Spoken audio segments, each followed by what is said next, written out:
Welcome to The Get Together, our show about ordinary people who have built extraordinary communities. I'm your host, Bailey Richardson. I'm a partner at People & Company and co-author of Get Together, How to Build a Community with Your People.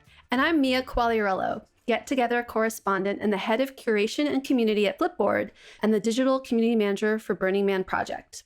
Each episode of this podcast, we interview everyday people who have built communities about just how they did it. How did they get the first people to show up? How did they grow to hundreds, thousands more members? Today, we're talking to Justin Connelly and Emily McNeil of the Tempestry project. Mia, tell me, why were you so excited to interview Justin and Emily? Well, at first, I was just really attracted to the pretty textiles that were the results of their Tempestry kits. But then I joined many others who quickly saw that these colors and patterns, they aren't random. This is temperature data visualized in wall hangings, scarves, and other items. Turns out this community offers an affordable, fun, and educational way to learn more about climate change and also to take action by being a craftivist. Tempestry didn't invent temperature knitting, but they are getting a lot of attention now for being a popular touch point in the movement that turns crafts into political statements. They recognize the vast scale of conversation around climate change, and they're turning it into something tangible, relatable, and beautiful. What's one thing you learned from our conversation today with Justin and Emily? Tempestry is a great example of how a community can be really powerful, even more powerful as a collective unit. By participating in this group, you'll actually start to see the forest through the trees. Each person does their own thing with the kit, but together the pieces form a history of how the temperature of a place changes over time, and that's super powerful. Anyone who has even the slightest doubt about climate change can't deny what's laid out in colors in something they can touch right there in front of their face. Justin and Emily told me a story about a woman who came into Emily's shop who had forgotten that 50 years ago, she used to be able to ice skate in her town. But then when she saw the work of the Tempestry community displayed in the store, she experienced like a visceral realization about why kids today can no longer skate there. Because it doesn't get cold enough for the lakes to freeze. She could see it right there in the colors of the tapestries.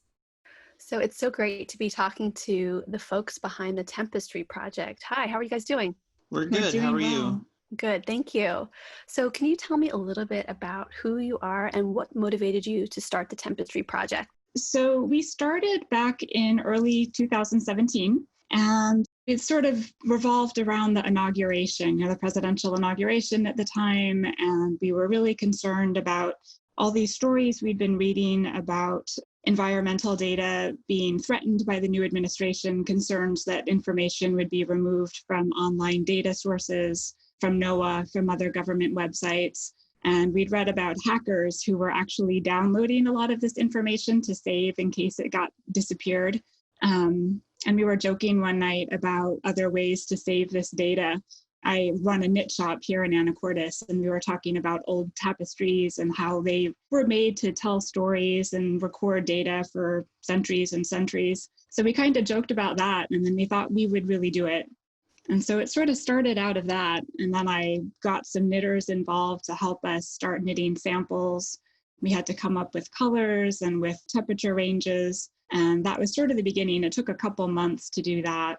There was a lot of behind the scenes planning before the first piece was ever made.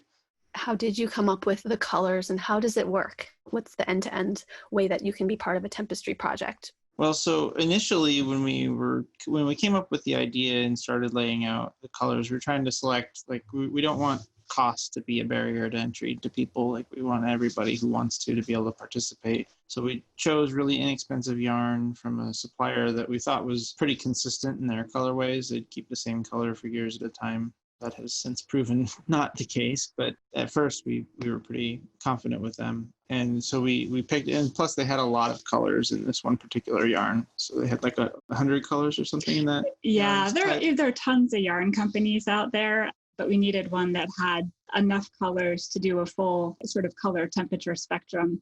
So we used Knit Picks yarn for now, and they fit the bill as far as being affordable, being consistent. They're a huge online company, so everyone can order yarn from them.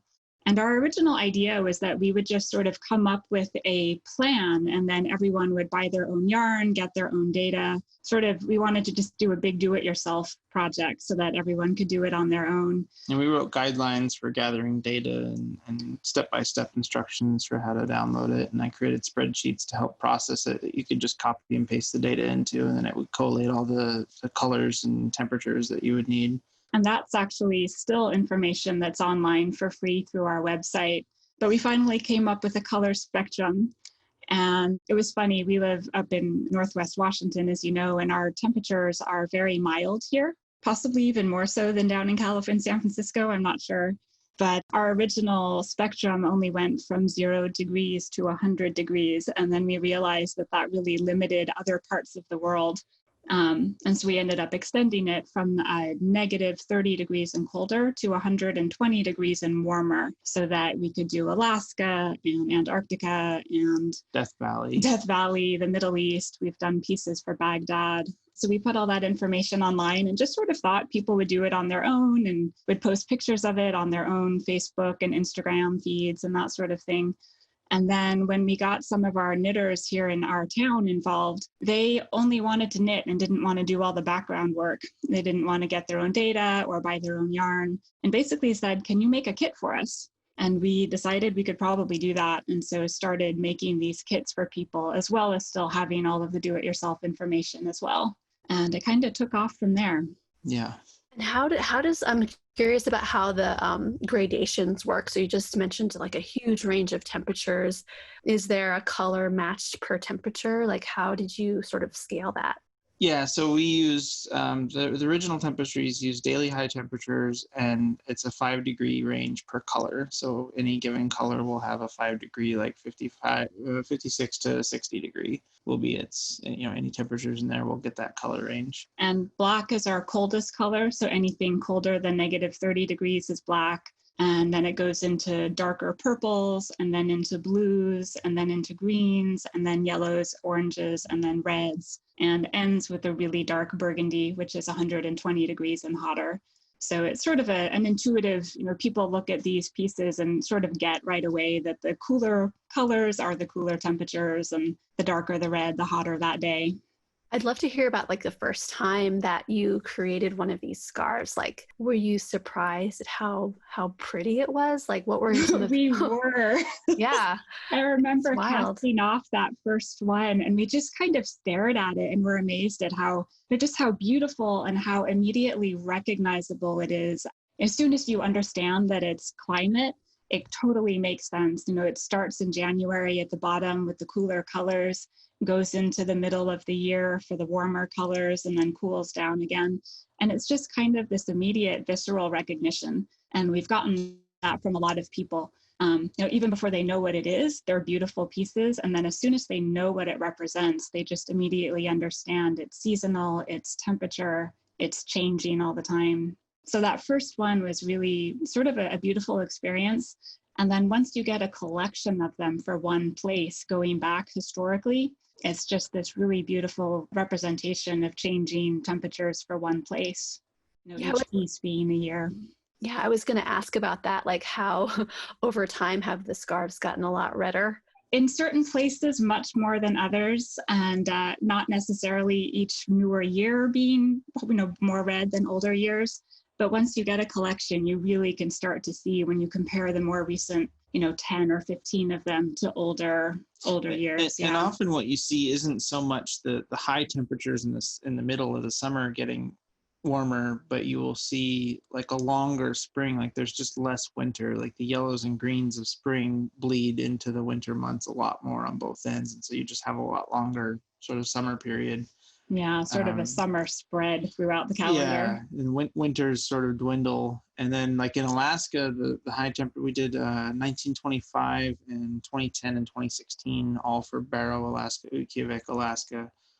And the summer temperatures are almost the same, like as far as the high temperature for each year, but the winter temperatures are drastically different. Like 1925 had 23 or 24 days of black, under negative 30, and 2010 had 1 day of black, and 2016 had no days of black. Like Like it Wow. didn't get that cold at all. Yeah. And then we've had a couple participants in Southern California do multiple years for their particular towns. And those tend to be quite drastically warmer as well. And even in our area, they're a little bit warmer now. There's just, there's the less winter, longer summers, not necessarily hotter summers every year, but longer summers. Yeah. So how big is this community? How many people are taking part and how do they connect?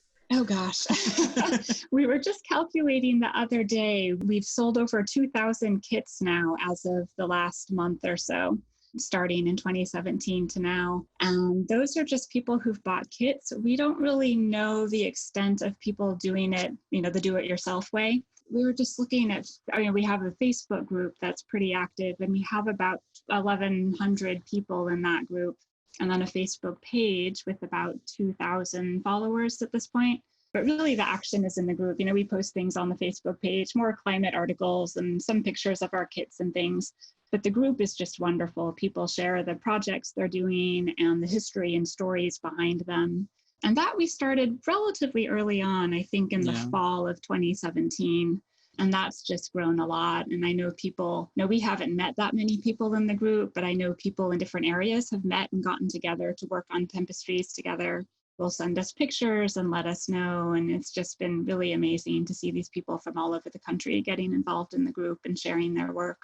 I saw a picture in the New York Times of people knitting together. Do people connect in real life before? Yes. That is before all this crazy stuff started right. to Not for a while now, unfortunately. Yeah. I keep talking about doing a Zoom knitting group with it and just haven't done it yet somehow.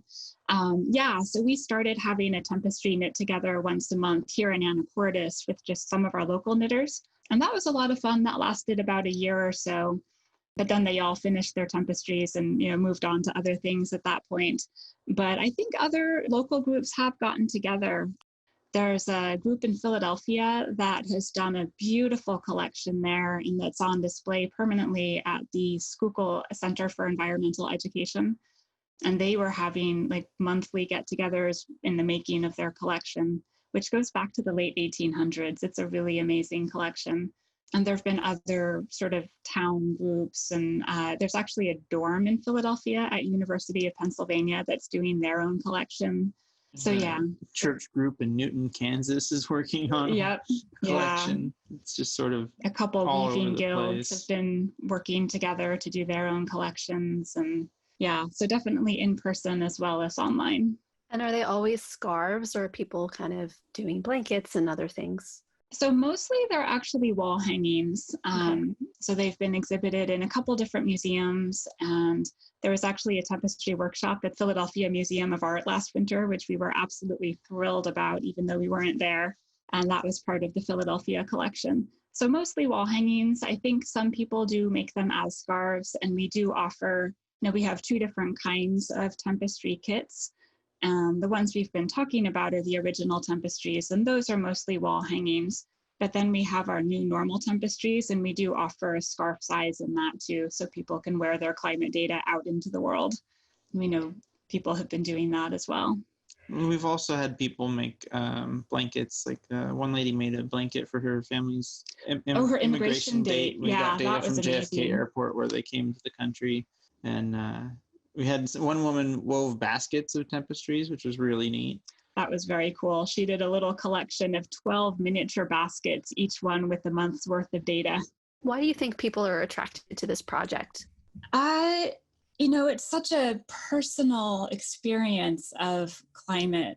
And, knitters have been doing temperature knitting for a long time. It's sort of a common, they'll do a temperature blanket for a particular year, often the current year. They'll check their thermometer on their porch every day and write down the information and then catch up as they have time to do it. And so we sort of took that idea of an individual project and turned it into a larger collaborative project. And I think there's a real sense of community in taking these individual experiences and making them bigger. And shareable. The one thing about the Tempestry blankets, or not temperature knitting in the past, is that everybody sort of comes up with their own temperature ranges and color schemes, and there's no uniform framework so that one person looking at another person's can immediately compare the two. And that's sort of what we set out to do, was create a shared framework that would be globally applicable, that everybody can kind of contribute their own pieces to, and just make everything a little more cohesive. Have you heard about any kind of realizations that people have had, that temperature knitters have had, about how we should be treating the planet or acting differently based on this knitting? Yes, but more in an emotional sense, if that makes sense. We've had stories, and we've experienced this ourselves, of knitting through these pieces and almost crying as you're knitting them, as you realize what's happening and what's been happening, in our own lifetimes and in our own histories, our own backyards. I don't know how much action from that, although they have been used, especially our new normal Tempestries. I don't know if you saw those on the website at all, but our new normal Tempestries, each one represents over a century of data in one piece, going back to the late 1800s and then through the present. And those especially are being used as educational tools in classrooms. We've had science teachers use them in their classrooms. We've had statistics teachers, environmental studies professors use them. In fact, there's one woman back in New York who is putting together a class for the fall based around a Tempestry project for their area. So I would say they've become very educational, as well as an emotional connection to our climate. And we've also sent them to political representatives. That's right. They're on display in a couple government offices as we speak, which has been really neat. Which ones, do you know? We sent one to Representative Bayer in DC, and we have one in our state state senator's office here in Olympia in Washington.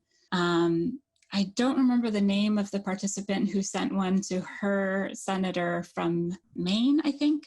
Anyway, they've been sent to a couple different politicians for sure, and have shown up at climate marches and rallies and that sort of thing. We carry them at all of the rallies and marches that we participate in as banners on big tall posts, sort of like medieval war banners. And they were going to be at several different Earth Day events, but alas, those did not happen. What rules do you have for your community? We do ask that everyone use our color and temperature system. Some people want to come in and pick their own colors and pick their own yarns. And we do request that you use the same colors that we're doing, because the whole point of it is to make this collaborative mosaic where you can compare each piece to all the other pieces. And really, that's kind of the only rule. Yeah, I mean, be nice. That's about it. Yeah, we had one troll come in, try to join the group, and we ex-nayed that pretty quickly. Yeah. And, funding is always a big question for our listeners. So how do you fund your community? Are you able to just do it through the selling of the kits, or do you have other means? Mostly it's been through the kits. We have done a few fundraisers. We were invited to participate in a climate art exhibit in New York City a couple years ago. So we did a GoFundMe campaign for that, which was amazing. And the three of us were able to go attend this exhibit and bring our Tempestries with us and meet other climate artists. So that was really great. And then we were doing a GoFundMe earlier this year to help support the National Parks Tempestry collection. And we're working on getting a photography book published for that. So we're doing a fundraiser to raise money for that book publication. That's sort of on hold at the moment as people have bigger fish to fry these days. But we're hoping to get back to that later this summer as well. But mostly it's kit sales. And again, all of the information is free, so people can start their own projects even without having to spend much money to get going. So that's about it for money, I think. Yeah, I have a knitting notion that I invented a few years ago. The needle wrangler. Also is now in larger distribution and goes to support our Tempestry work as well. Helps pay the rent too. Yeah. Is your community growing? Been getting some good publicity, I know. We had that amazing New York Times article in February, and it's grown quite a bit. That was a big event for us, for sure. Yeah. So it slowed down a lot at the moment. I think people are pinching their pennies and worried about the economy. And so right now it's a bit slow, but I think it'll pick up again as well. And where do you want to take that growth? Like, what are some of your ambitions for the future? To have an Earth Day next year where we can actually be present and do things. That would be amazing. Right now, we're working on the beginning of developing our own line of yarn for the project so that we're not dependent on this other company to have the colors we need when we need them.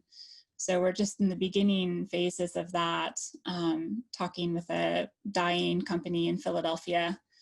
And that's sort of the immediate next thing on our plate right now. Yeah, we want to get to a point where we have sort of a loanable library of Tempestries where somebody can say, hey, I'm doing this event for my school, or hey, I'm doing this event for Earth Day. Like, do you have some pieces that you can send us, or do you have pieces local to my area, like knitters that I can contact, that kind of thing? And that actually was starting to happen in March. We're all ready to send out a couple Tempestries to a high school climate organization in Chicago. And they were going to borrow some for their event that day. And then it got canceled and was put on hold. But I worked for 15 years in a library. So the idea of having a Tempestry library is very appealing. What has running the Tempestry project taught you about community? We were just thinking about that the other day. We kind of fell into it. We had this in-person knitting group here in Anacortes, and that was sort of as far as I thought the community would develop back in the early days. And then it really took off again through Facebook and Instagram, and it's become such an amazingly warm group. Pun intended. Yes, pun intended. But we haven't met that many people through the group yet, but we had one woman from California met us through the Facebook group and is a climate activist and educator herself. And she actually came up from California to attend our very first exhibit here in Anacortes and ended up moving up here. And so she's become part of our in-person community based on meeting online through this shared interest. And we've had a couple other things like that. When we were in New York, we met a woman in the group who came down to the city from upstate to meet us and visit the climate exhibit that we were part of there. So yeah, it's just been amazing to have this crossover between online and real life and this back and forth and just this welcoming warmth from people. Yeah, it's been a very fun community watching it grow and sort of getting the input and kind of what it means to all these different people around the world. I think our group our project certainly attracts a lot of teachers and educators in general, and science-minded people, but also knitters and sort of a crossroads of a lot of different disciplines, which is really neat to see all these people coming together. To what do you attribute the warmth of the community? I think fiber people in general are a pretty cozy bunch, I've discovered working through the yarn shop. And so I think that's part of it. But I think also it's sort of intergenerational. We have grandmothers buying kits to use to teach their grandchildren how to knit. And we have, college students buying kits to make their own collections. And it's just this very intergenerational, welcoming group of people. And we're both pretty shy. So I think we've, as you may have noticed, so I think we're both, at least I am pretty amazed at how it's grown despite us being pretty shy. In spite of ourselves. Yeah, I'd love to talk about the generational aspect. I have a 13-year-old son who is a knitter. He's been super inspired by Greta Thunberg. And I'm wondering if you've seen sort of an influx of interest from Generation Z, thanks to Greta and their awareness that maybe other generations didn't have as intensely about the environment. I think absolutely there has been in the larger climate world. I don't know so much about in the knitting world, although I think that likely is true as well. The grandmother that I was referring to who bought kits for her granddaughter and her to knit together during quarantine, actually, it's her granddaughter who is the climate activist and brought her grandmother into it. And then her grandmother brought the knitting to it. So that was just a really beautiful sharing of interest for them. We live in a town that's largely retirement age, so we don't have too many younger people coming into our yarn shop, for example.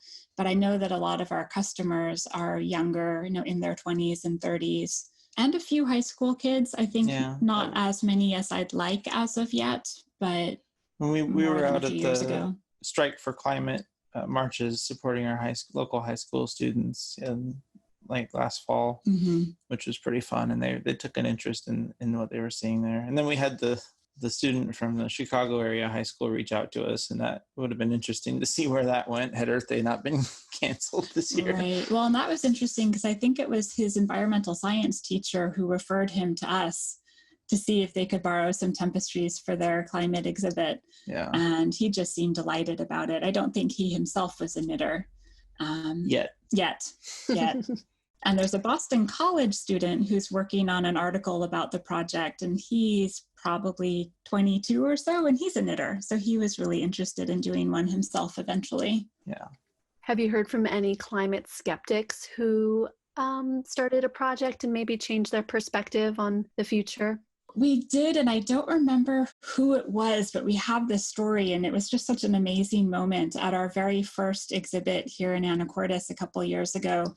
A woman came in who was in her 70s, and she is, I don't know if she's an outright climate change denier, but certainly wasn't giving it much focus and didn't think it was that big a deal. And so she spent like half an hour walking up and down our row of Tempestries, and we had them going back to the 1940s for our particular area. And she had grown up here and has lived here her entire life. And she walked down the wall to the older ones about when she was a kid and noticed that they got a lot colder back then. And she just kind of stood there and stared at them for a while and finally told us that she used to go ice skating around here and she had forgotten that you could do that 50 years ago. And so it was just this really visceral moment for her of realizing that the kids now don't go ice skating because the lakes don't freeze. And that was just a very specific moment for her. That's so powerful. Yeah, you can't deny it when you see the colors right there in front of your face. Right. And so connected to your own story. I think that was it for her, was you sort of forget things from when you were a kid, but the color of it just brought it back for her. What was the biggest challenge that you faced in running the Tempestry project? Probably the government shutdown would be my answer to that. Yeah, that was rough. We get all of our data from NOAA, and the NOAA databases were taken offline during the federal government shutdown last year. And so we were out of luck for, 6 or 7 weeks? Yeah. During what's usually our busiest time of year. A lot of people start thinking about temperature projects in December and January, around the new year every year. And so we would have been very busy, but we just couldn't get any data. And we did look at data from some other places, but one of the things we want for the project is using a consistent source for everything, just for consistency's sake. And so we ended up just putting everything on hold until NOAA was back online. That was so frustrating because it was just completely out of our hands. We couldn't do anything about it. So. And the only other comparable time is now, where our yarn supply has been basically shut off. So we're sort of just trying to make as many kits as we have the yarn for in our inventory, but we're quickly dwindling out of our supply. Right. Could you ever pivot to kind of similar project using data from like a different subject matter? And have you thought about expanding in that way? Yes. Quite a bit. I'll let you take that one. I have a lot of plans for the future, but nothing solidified yet. I've got Emma started on knitting 2,000 years of climate data. That's going to be a long project. That's certainly a long-term thing, but yeah, she's, I think, dreading it a bit. Yeah, you're so like 100 years in or so? I'm about 100 years in. Yeah. So obviously they don't have exact temperatures going back 2,000 years, but using different scientific techniques, the climate scientists that came up with the original warming stripes data visualization that our new normals are based on released a similar timeline, but going back 2,000 years instead of just 150 years. And they use really interesting ways to do it. They use core of tree samples of these ancient trees, and they use like ice core readings and coral growth rates to estimate temperatures going back a millennia. And so I'm working on a new normal that encompasses all of that time, which will be interesting. And then we've thought about doing some for like ocean temperature rises. And polar ice melt and carbon, like part per million in the atmosphere, sort of just the base driver of all of it. So far we're just focused on what we're doing still, but have all sorts of ideas down the road as we have time. Do you plan to mobilize around the elections, maybe send Trump a scarf? I don't think he'd look at it. I don't think he'd believe it. Don't think he'd care. And I don't want to waste my time on that. But yes, we do want to be, we want these in classrooms. We want these in more government offices. We've sent them to, who's the candidate that we sent them to? Mondaire Jones, who's running in New York, who's a huge climate activist and just very progressive liberal candidate. And so we sent him one, and he uses them sometimes in his rallies and his talks and meetings with people. But we'd love to see more of them at climate marches and just out in public and in the world. So if you had a magic wand and you could do anything that you could on behalf of the Tempestry project community, what would it be? Oh, that's a big question. I mean, how powerful is this wand? Can I fix climate change? Yeah. Like battalions of knitters out there saving the world. I can see that. Doing what we're doing now, but at larger scales, like just raising awareness. Every piece that's knit is 20 to 30 hours of somebody thinking about climate. And then every person who sees that piece thinks about it and hopefully talks about it. And I think that's one of the things that's so appealing about the Tempestry project is that it's activism, but sort of a cozy activism, a craftivism activism that's not too threatening to people and yet permeates conversations and dialogue about climate change. And what do you want people to know about your organization? Yeah, it's amazing what you can do with just 3 people and then a lot of helpers. It's been 3 of us since the beginning, and it's still just the 3 of us at the core, but we have all of these, we've met these wonderful people who have taken the idea and run with it to create their own ideas and their own collections. The National Parks Collection sort of stemmed from that. Yeah. We have friends come in to volunteer to help us put color cards together and put kits together. And it's amazing what a community can do. What if you feel hugely uncrafty, but you want to get involved? What can you do? You can always support the work, whether it's participating in helping to fund the National Parks Collection. And we'd be happy to send you a link if you're interested in that. What else? We've had people become sponsors and who've bought kits for other people to make or have supported a particular collection. The Philadelphia collection had a fundraising drive for that. But overall, it's a pretty hands-on, affordable way of being an activist. How do you feel when you see the work as a whole? Overwhelmed.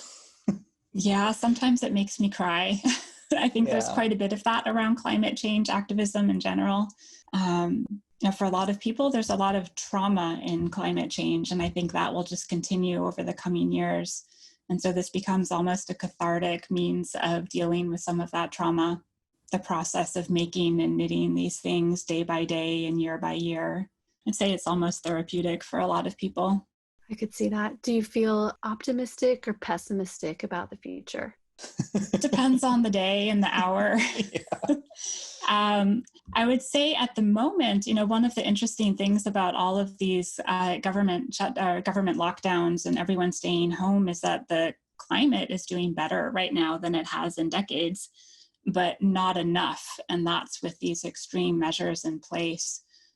Carbon emissions are down an enormous, I don't remember the actual percent, but with no one driving anywhere, carbon emissions have plummeted around the world in the last 2 months, but it's still not enough to keep us on track for not having huge climate consequences. More carbon reduction than we already have done with this lockdown, but year after year after year for the next 30 or 40 years, just to hit the 1.5 degree target that was set in the Paris Accord.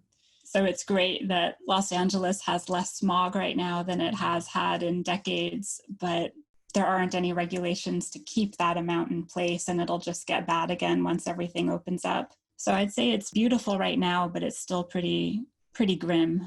I don't have a lot of hope or faith in this current administration certainly all the decisions they've made so far have been making things worse. Yeah. So we keep knitting. If you want to connect with the Tempestry Project, you can reach them on Facebook at Tempestry Project and also on Instagram at the same handle. You can find out more about us, the people behind the podcast, People and Company, at our website, peopleand.company. Also, our book is on Amazon, and Mia is in it. You can find it at gettogetherbook.com. It's full of stories and learnings from conversations with community leaders, like I said with Mia, or like this one with Justin and Emily. And last thing, if you don't mind, please review us or click subscribe in your podcast store. It helps more people find stories about folks like Justin and Emily. Thank you. Talk to you next time.